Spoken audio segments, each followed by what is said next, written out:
guys, Krymsyn Faery here, doing kind of a quick vlog on my way home from work. I'm actually leaving work a little early because I have a migraine and it's really bad today.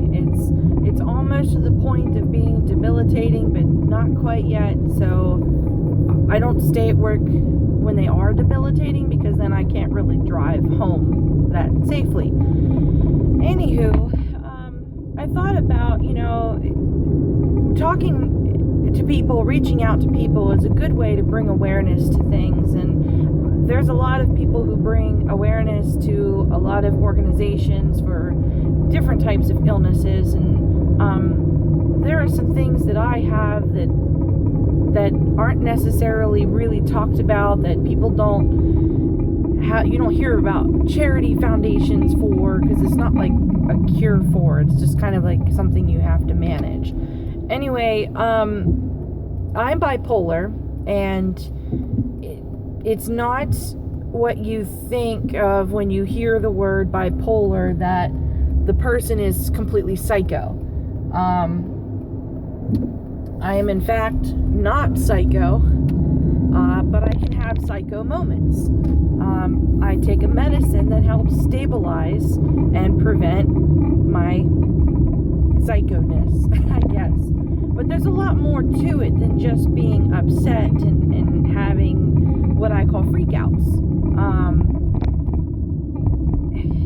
There's so many other things, and not every person is going to have everything. It's just like, having the flu. There's like 10 to 15 different symptoms for the flu, and 5 people, let's say they all have the flu, but not all 5 people have all of the symptoms or even the same symptoms, but they all have some version of the flu strain. It's the same thing with really any kind of medical disease out there. So you can't just label yourself something and say, oh, I have every symptom. I'm still making discoveries about myself and my condition, and I have more than just that. I also have anxiety. I have some self-esteem issues from some regressed childhood crap.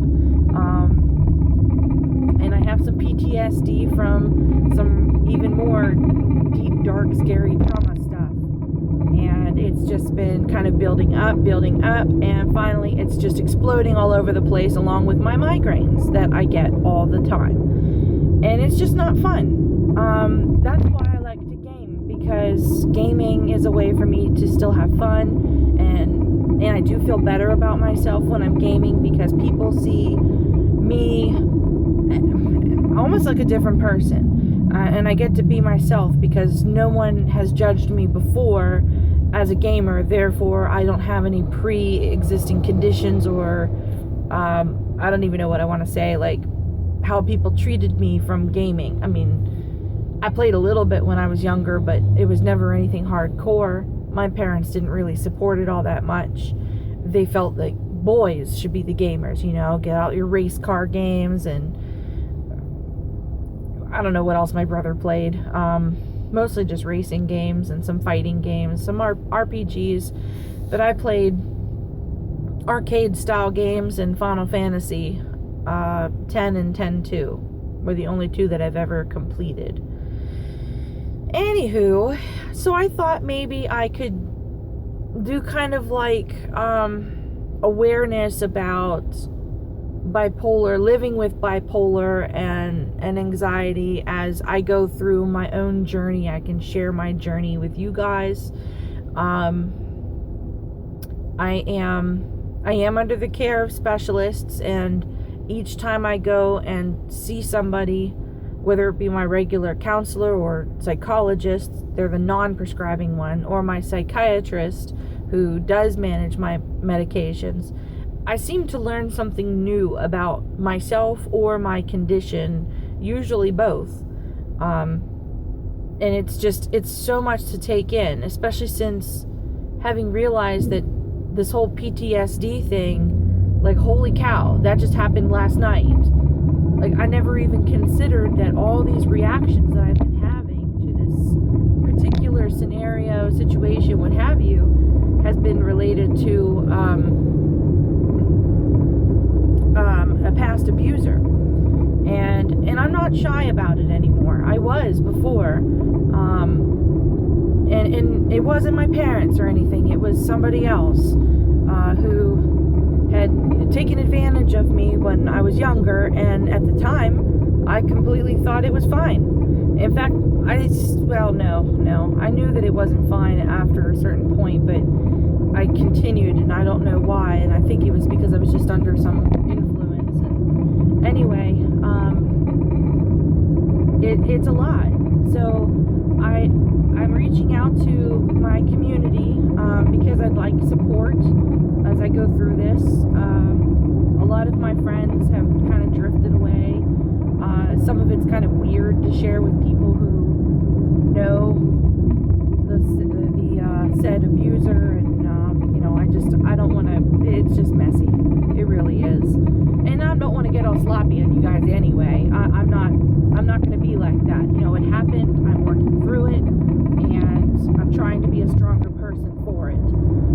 But there are so many types of abuse out there, and if you know anybody who is experiencing any kind of abuse, if you think that that situation's probably not right, then it probably isn't right, and it probably is some form of abuse, whether it be physical, mental, psychological, physical, and sexual, which is kind of physical, but yeah, you know what I mean. Physical meaning fist punching, even just shoving and stuff. And I mean, it's not cool. It's not cool. I myself actually have, in the beginning, before I was officially diagnosed with bipolar, we're talking almost 4 years ago now, I was on antidepressants from after having my kids, and I was getting increasingly violent, physically and verbally, like screaming, and oh my gosh, I barely remember myself. I was so different, but like I would get somewhat physical with Wolf, my husband, and I mean, not like I would beat him to a bloody pulp or anything, but I mean, I should never strike at him. And a lot of times, I don't know, it's kind of hard to talk about because it was so long ago that I don't really remember it, especially after I was starting to be medicated. My mood swings were so roller coaster at that point. It wasn't even funny. But my doctor said that he felt like I was presenting the symptoms of bipolar, that he wanted to try treating me with it with XYZ medication, and it had a bonus that it would help prevent migraines. Cool. Started my new job, which is the same one that I have now, and I noticed a difference within the first 30 days, because it takes about 3 weeks for the medicine to build up enough in your system for you to see any kind of lasting effects. And why is there so much traffic at 3:30 in the afternoon on the highway? This is ridiculous. Oh, because it's Friday. It's Friday. People are getting out of work early.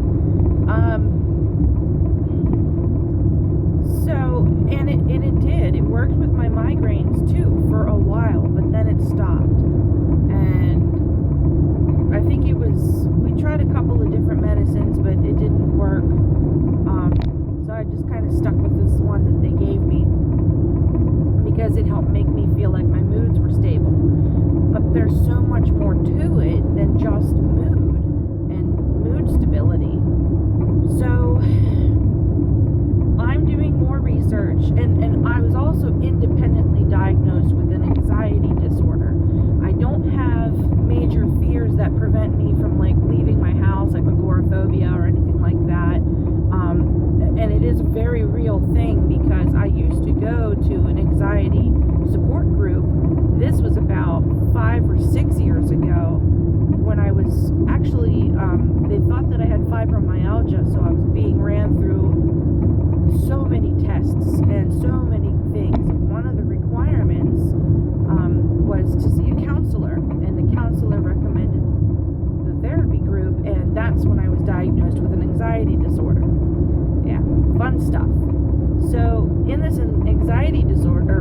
this anxiety group, I did learn one thing. I have it good. I have it really, really effing good. There are a lot worse off people out there than me and my family, and I have a lot to be grateful for. And I am grateful that I do not have agoraphobia, or there was another lady in my group. I don't remember what the phobia was called, but basically it was a fear of loss of control. And what I mean by that is she had to be in control of everything in order to ensure her own safety, even her life. Like, she couldn't let herself be driven from one place to another. She would have to drive herself. But it caused agoraphobia, because if she didn't have complete control of a situation and she let her brain think, okay, she's sitting at a stoplight at an intersection, she can't control what other traffic goes around her, somebody might hit her, that leads her to believe that she doesn't have control of her own situation, and therefore she is in a life-threatening situation. And it was very, very much real for her. And she was only able to make it to a few of our sessions because she couldn't get over her fear and her anxieties to even get out of her home. And I'm so blessed that I do have the ability to hold a full-time job, at least for the moment anyway. If these migraines don't get under control, I don't know what we're going to do.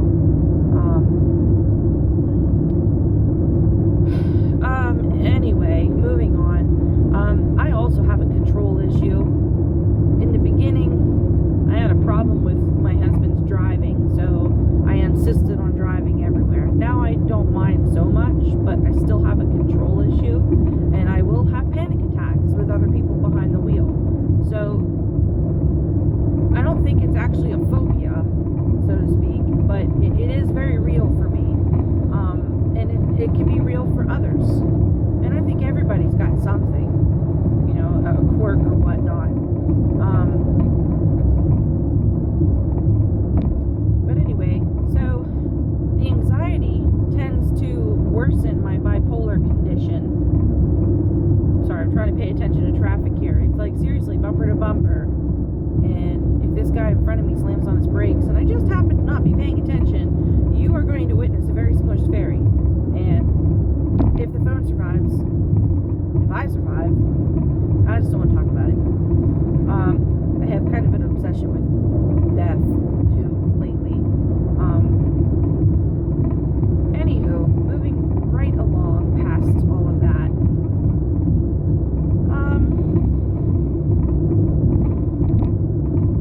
Bipolar, worsened by anxiety. I will feel very tight in my chest, and it will be very hard to breathe.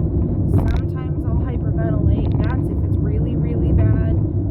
I have a quick medicine that I can take to help, but honestly, once I've already started feeling the chest tightness, the medicine doesn't do much for me, so I really don't take it. I did. If anybody else has anxiety issues, I'm going to be horrible at quoting this, but one of my coworkers posted something on her Facebook page, and I love her to death for this. She said that she has a family member who has an anxiety disorder, and just found it to be useful to post it on Facebook. And I saved it on my page, which I will have to put it. I don't know where I'm going to put it. But I will do something. Somehow I will post it somewhere. I guess I will have to make a Facebook page, huh?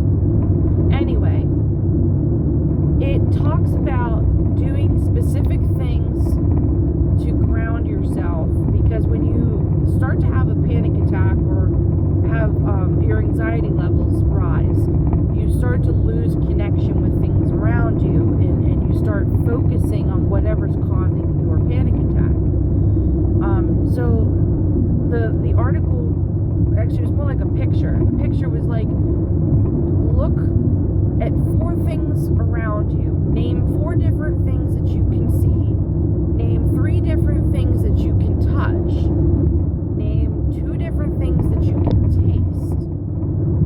And So what happened?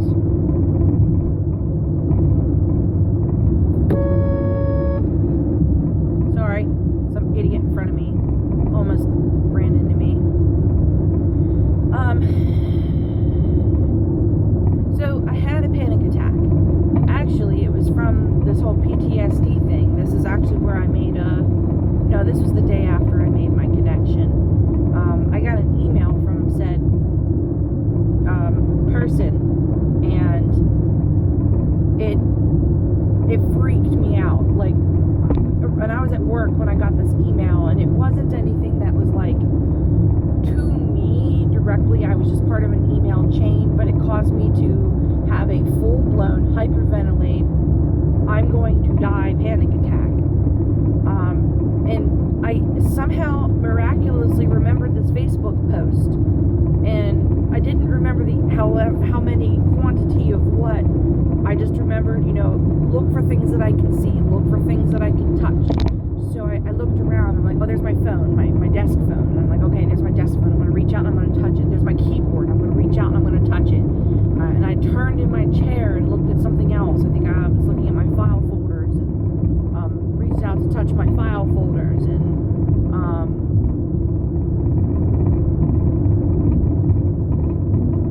And then other things that I could taste. I had a cup of water. So I made myself take a drink of water.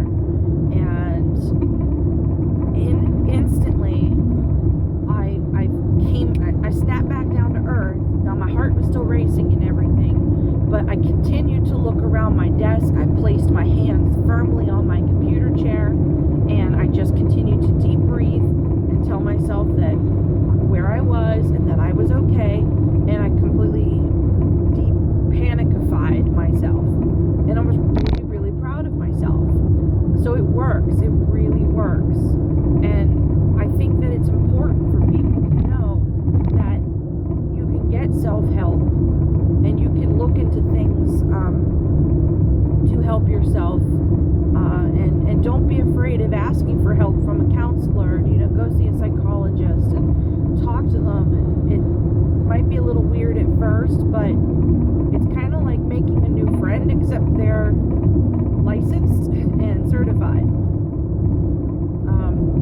And mine, I wish that I could say she was my best friend. I wish I had that ability to put her on Facebook and be like, hey, it's me, I had a bad day, can you talk? And just, I wish I had that ability, but I don't. But because she's just, I'm so comfortable with her. But anyway, so I think that's all I'm going to do for right now. And as I learn more about myself, about conditions, and if I find any more useful tools, or hey, if you guys have useful tools for me, if anybody is going through anything like what I'm going through, and you have any suggestions or tips, I am all open, because I am in just even though I was diagnosed 4 years ago, I'm still in kind of like the baby steps of trying to figure out how to manage myself, and I guess get better with my I don't know, it's the way I described it to a recent therapist was I wanted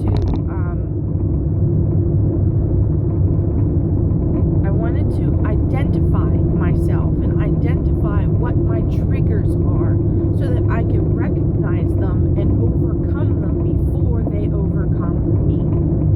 That's what I want to do. Wow, I'm glad I'm recording this, because that was good. Anyway, please make comments, like my videos, and keep an eye out for my vlogs. They're going to be kind of random. I'm going to do them definitely when I'm driving, and hopefully I'll be getting a better camera. And I apologize for the last video, and I've made a new rule for myself. If I'm going to be vlogging on my phone goes on airplane mode, so I don't get any phone calls or text messages, because text messages kick off my recording, and it completely stops my video. So anyway, I'm trying to merge off of this turnpike here. anyway, this has been Krymsyn Faery, and I will talk to you guys next time.